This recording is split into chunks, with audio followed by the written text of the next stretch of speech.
Okay, so it's been a week, and I've managed to practice every day for the last 7 days. Well, actually, it was 6 days because one day was a lesson day.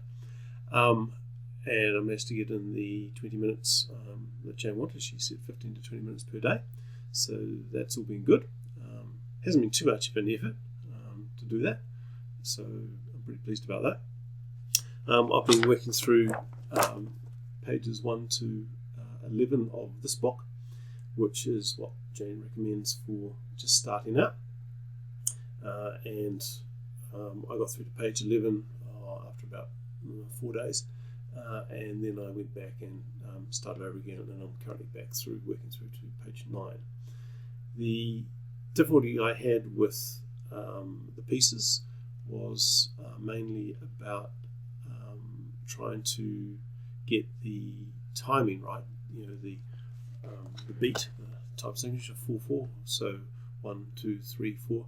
Trying to get the notes played at that speed, and also get the right notes played at that speed. So I've decided to focus mainly on trying to get the right notes played and not worry too much about the speed. I figure if I can get the notes right, then later on I can get the speed right. But the key is to get the notes, getting the brain seeing the notes on the page to the fingers on the keyboard right.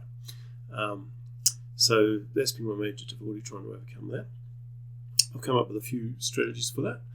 One is that the notes that have lines through them are the ones that you play with your odd fingers, so thumb, middle finger, and fifth finger. And the notes that are in the spaces and the gaps, you play with your even fingers. So that's a B, and that one there's a D. So that's it's probably the strategy I've come up with for that.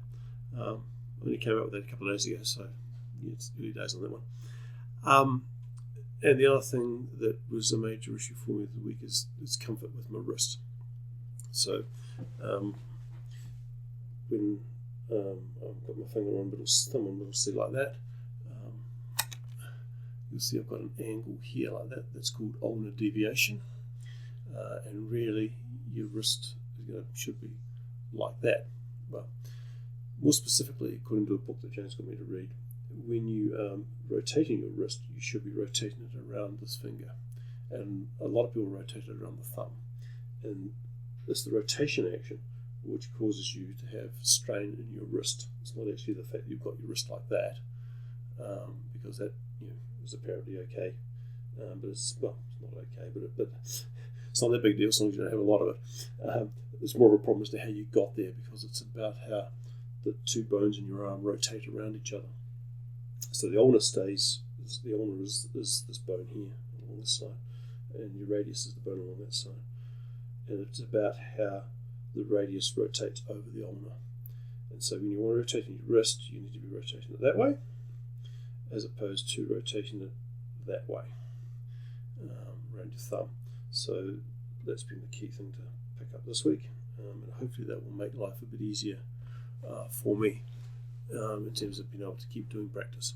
Apparently it's quite a big problem for pianists, so good to have got that one sorted early on. So it's about time for my lesson, so I'm going to sign off here and come back at the lesson time.